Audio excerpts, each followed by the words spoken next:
여러분의 믿음은 좋은 것 같습니까? 안 좋은 것 같습니까? 애매모호하십니까? 그러면 창세기 12장에서 21장까지 나오는 아브라함의 믿음은 어떤 것 같습니까? 좋은 것 같습니까? 안 좋은 것 같습니까? 잘 모르시겠습니까? 아브라함의 21장까지의 모습은 믿음이 좋은지 또 안 좋은지 분별하기가 어렵습니다. 그 이유는 다음과 같습니다. 12장에서 고향과 친척과 아비의 집을 떠나라고 할 때 떠난 것은 믿음이 좋은 것 같습니다. 그러나 자기 목숨을 구하기 위해 아내를 누이 동생이라고 속여 애굽 왕과 아비멜렉에게 바친 것은 믿음이 없는 것 같습니다. 또한 조카 롯을 구하기 위해 318명의 군대를 이끌고 강대국의 대군과 싸운 이야기는 믿음이 또 있는 것 같아요. 그러나 하나님이 이삭을 준다고 계시할 때 속으로 웃고 불신앙으로 반응한 것은 믿음이 없는 것 같습니다. 그러니까 아브라함도 애매모호합니다.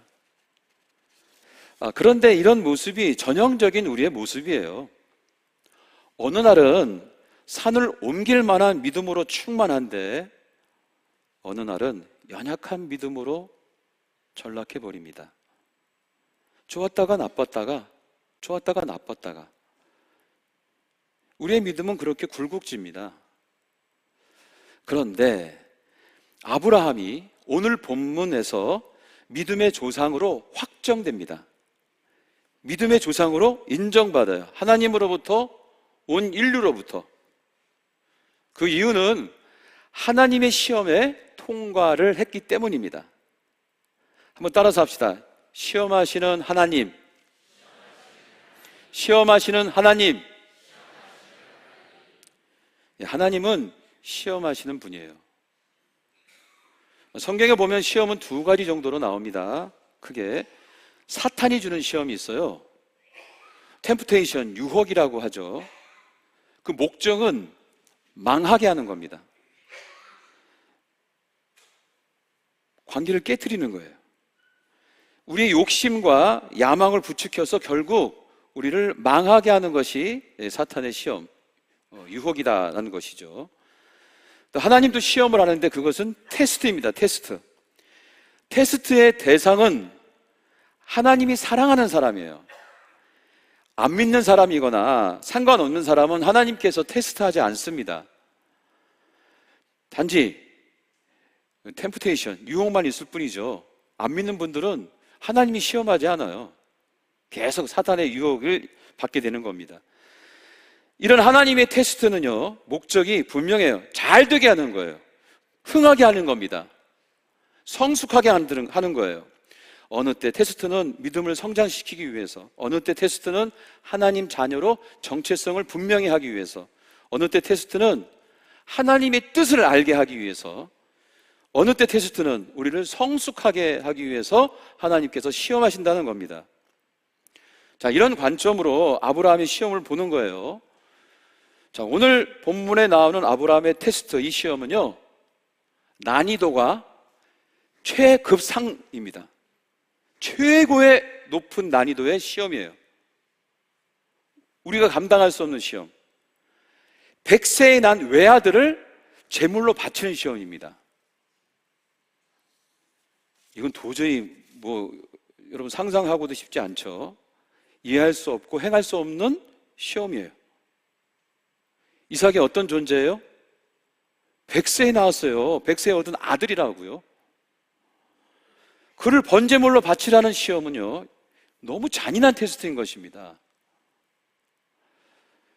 자, 그런데 이 고난이의 테스트를 아브라함이 통과합니다. 자, 어떻게 통과했냐? 결론부터 말씀드립니다. 아브라함은 순종으로 통과합니다. 한번 따라서 합시다. 순종. 순종. 오늘날 우리가 축복, 은혜, 사랑, 부흥, 나눔, 이런 교회 언어들은 수시로 거론하면서 많이 사용하죠. 축복합니다. 은혜 받으십시다. 사랑합니다. 부흥합시다.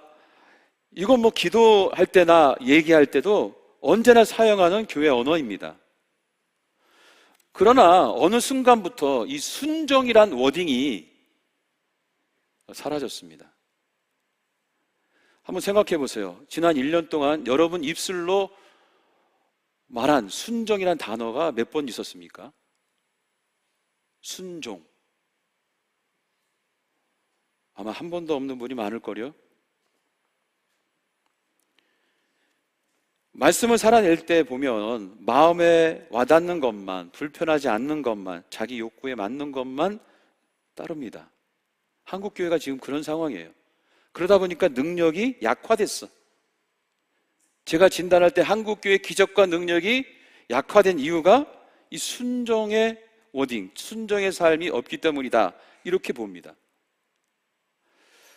그래서 여전히 이 순종은 기독교의 중요한 가치이기 때문에 우리가 함께 이것을 다시 한번 상고하고 또 함께 묵상하면서 가치를 한번 다시 확인해 봐야 합니다.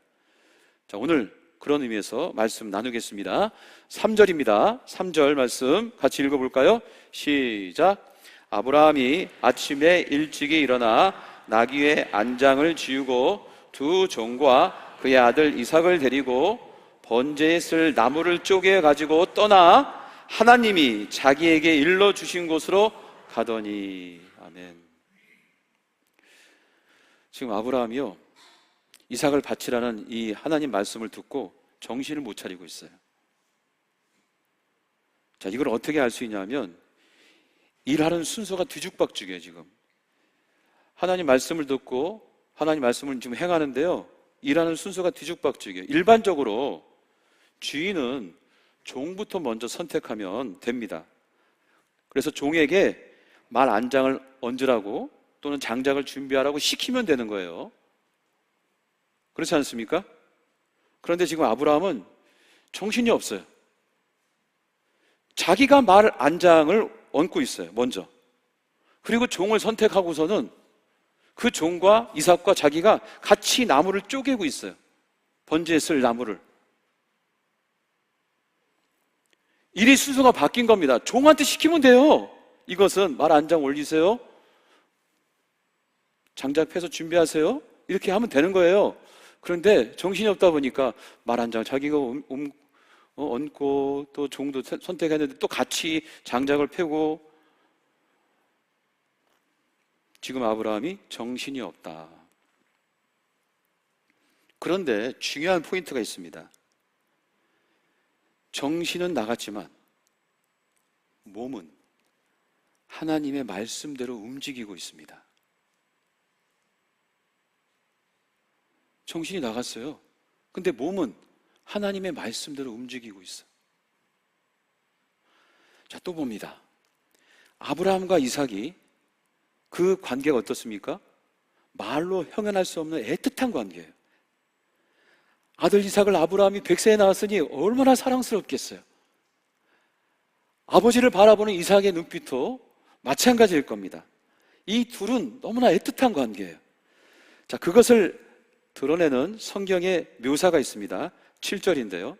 7절에 보시면 이삭이 그 아버지 아브라함에게 말하여 이르되 내 아버지여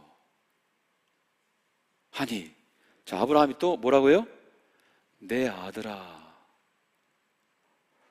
여러분, 얼마나 정겨운 대화입니까? 그냥 아버지 하면 되는데 내 아버지. 저는 평생 아버님한테 이런 적도 없고 내 아들한테 이런 말을 들어본 적이 없어요. 내 아버지. 한번 속으로 한번 해보세요. 내 아버지. 느낌이 다르지 않습니까? 지금 이런 정겨운 대화, 내 아버지, 그래, 내 아들아. 이 장면만 상상해도 애틋한 거예요. 그런 아버지 아들이 사흘 동안 아무 말도 하지 않고 걸어서 모리아 산으로 올라가고 있습니다. 내 아버지, 그래, 내 아들아. 이런 애틋하게 대화를 나눈 두 사람이 사흘 동안 아무 이야기도 하지 않고 걷고 있는 거예요. 여러분, 아브라함의 마음이 어떻겠어요? 고통입니다. 가슴이 찢어졌을 거예요. 마음이.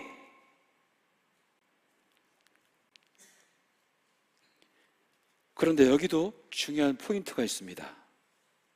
고통스러웠지만 몸은 하나님의 말씀대로 움직이고 있습니다. 아브라함의 몸이 하나님 말씀대로 움직이고 있어요. 또 봅니다.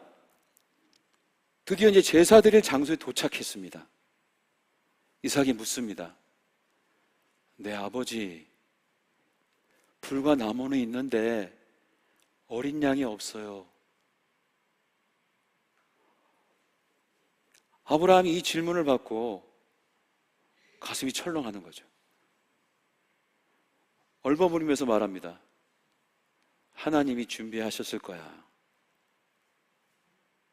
그리고서는 묵묵히 아브라함은 제단을 쌓습니다. 돌 제단을 하나씩 놓아요. 그리고 준비한 장작을 거기다가 펼쳐 놓습니다. 마지막 이삭을 묶었어요.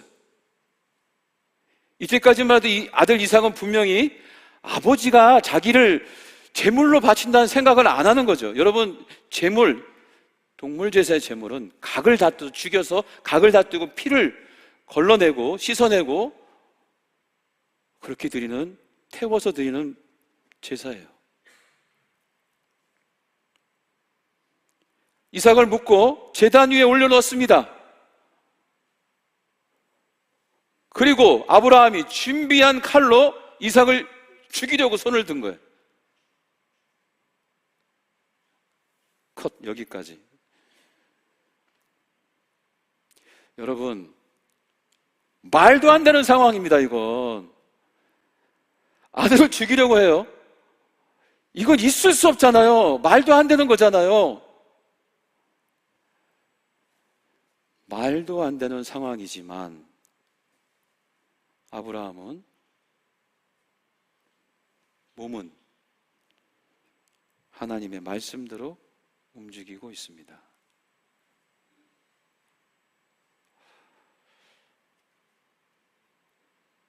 이것이 순종입니다.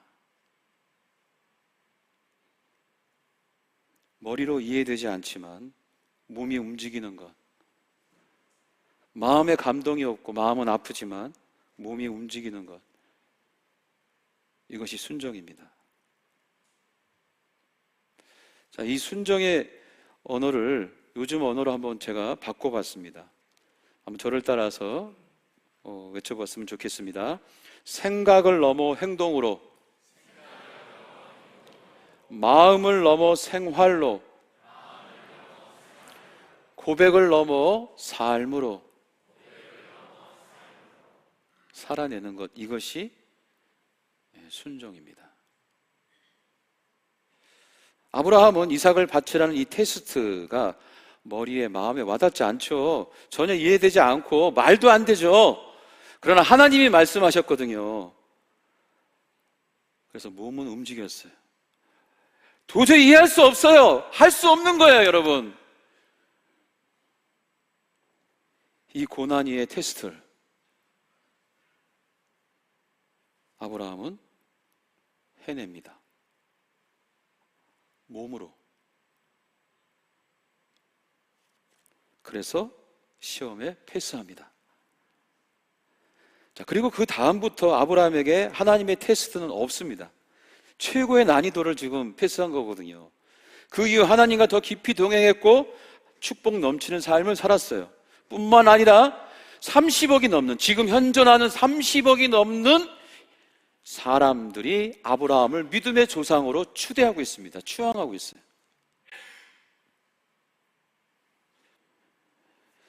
정도의 차이는 있지만은 비슷한 메시지가 요한복음에도 나옵니다.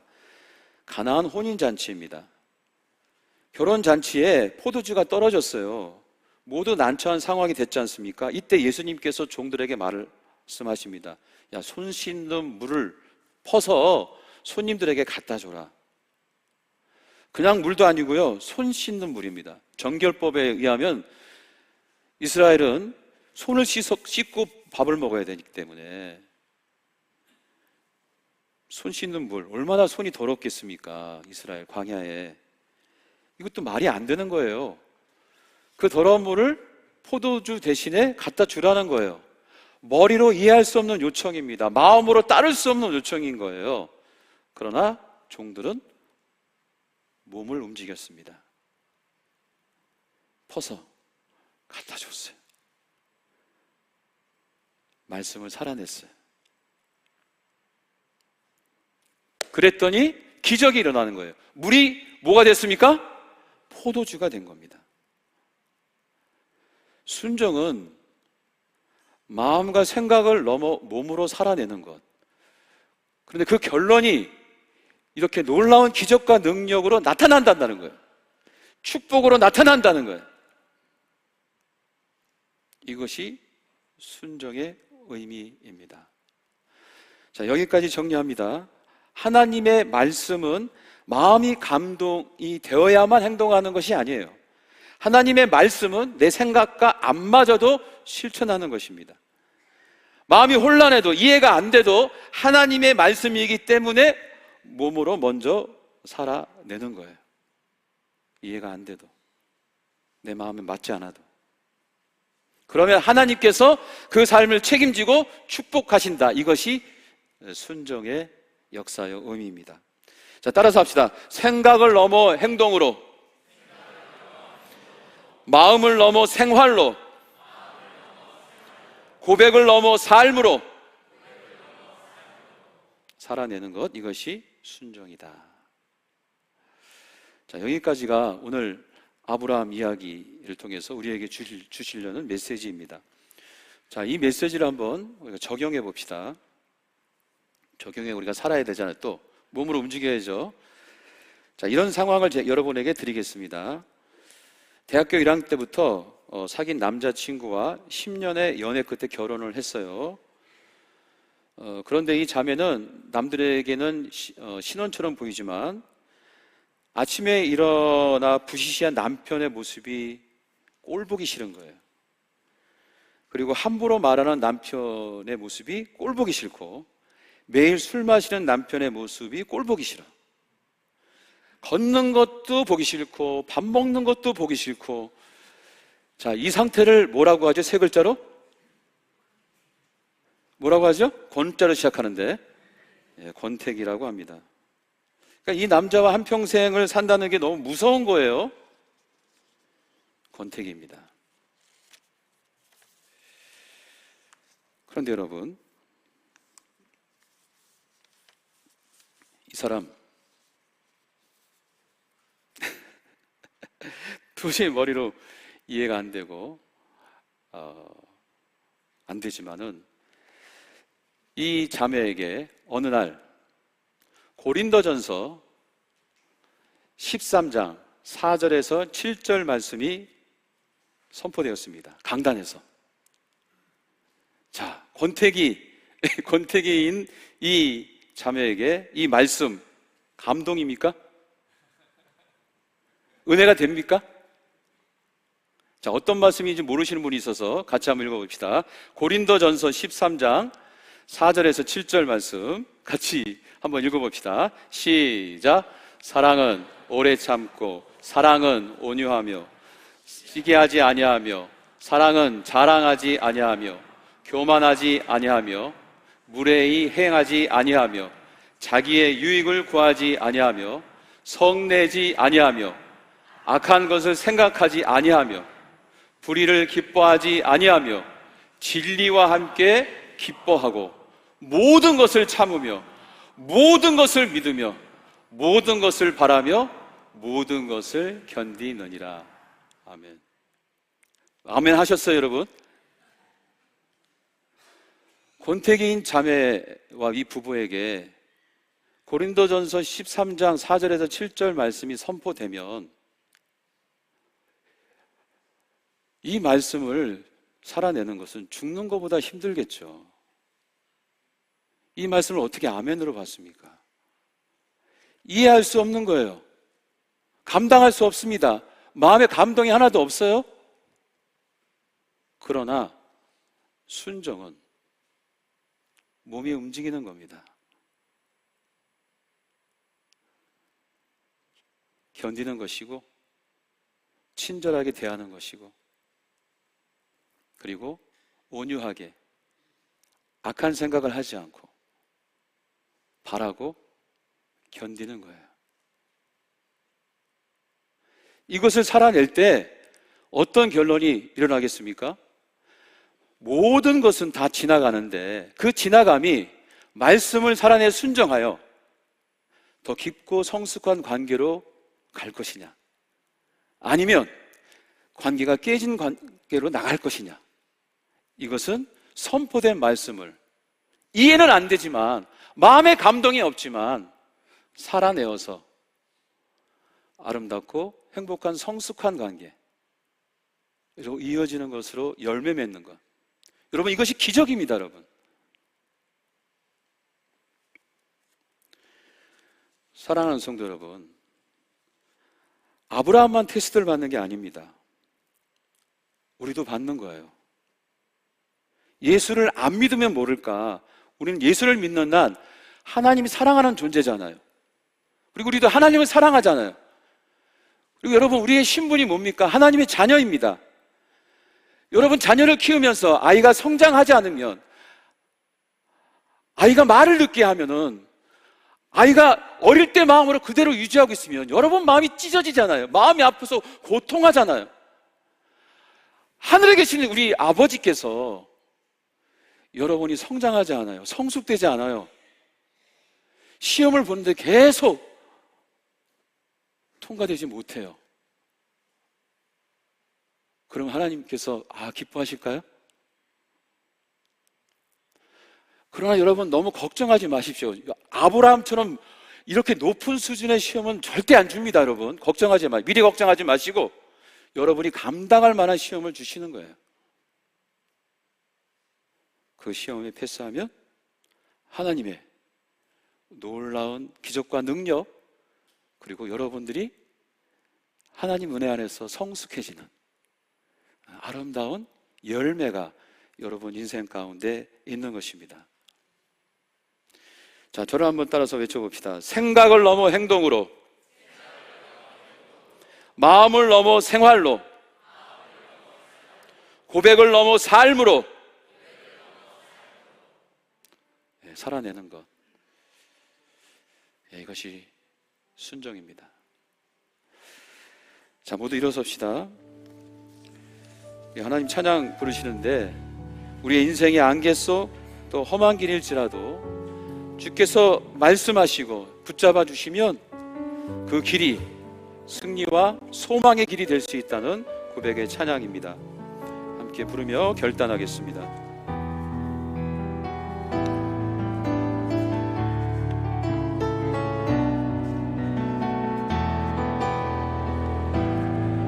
안개 속으로,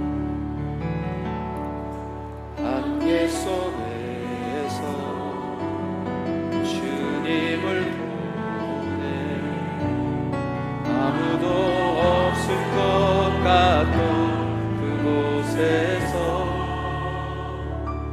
손 내미셔서 나를 붙드네 길 잃고 쓰러져가도 그곳에서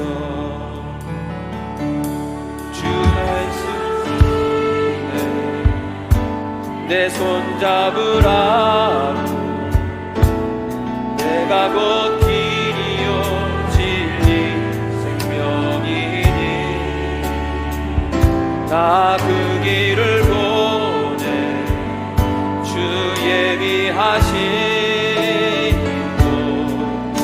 다른 길로 돌아서지 않으리. 예수의 길,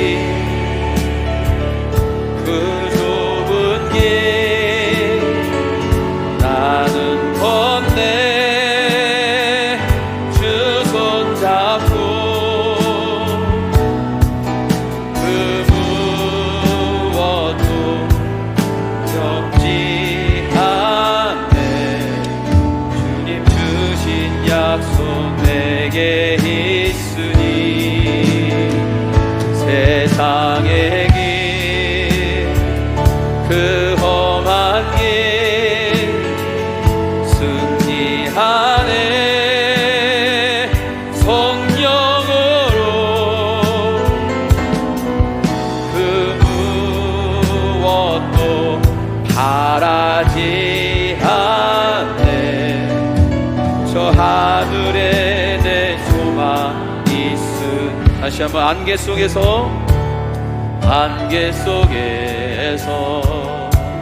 주님을 보내. 아무도 없을 것 같던 그곳에서 손 내미셔서 나를 붙드네. 길 잃고 쓰러져 가던 그곳에서 주 말씀하시네. 내 손 잡으라고. 내가 곧 길이요 진리 생명이니 나 그 길을 보내. 주 예비하신 곳 다른 길로 돌아서지 않으리. 예수의 길, 그 좁은 길 나는 건네 주 손잡고 그 무엇도 지 않네. 주님 주신 약속 내게 있으니 세상의 길, 그 험한 길 승리하네. 성령으로 그 무엇도 바라지 않네. 저 하늘에 내 소망 있으니. 저 하늘에 내 소망, 저 하늘에 내 소망 있으니. 묵상합시다.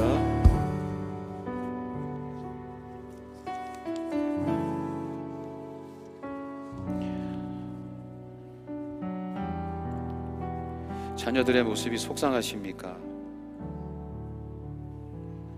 하나님의 말씀은 분명합니다. 자녀가 이해되지 않지만 몸은 자녀를 위해 움직여야 한다고. 교인들의 모습이 이해가 안 될 때 있습니다. 그러나 하나님은 말씀하십니다. 서로 사랑하라. 이해는 안 되지만 몸은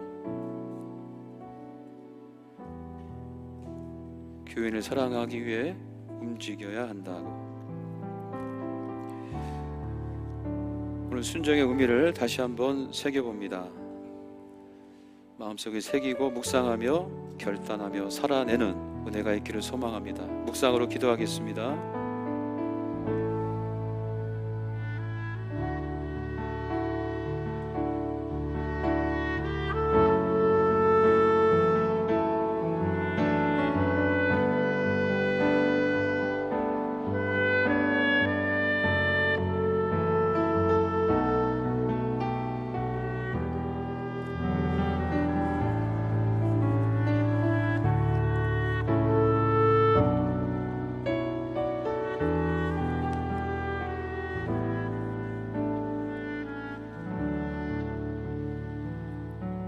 이제는 우리 주 예수 그리스도의 은혜와 하늘아버지의 극진하신 사랑과 성령님의 감화감동 역사하심이 다시 한번 결단하여 순종해 하나님의 영광과 이름을 높여 살기를 원하는 모든 권속들의 인생, 가정, 사업장, 그리고 우리 교회와 민족과 열방 위에 이제부터 영원토록 함께하기를 간절히 축원하옵나이다. 아멘.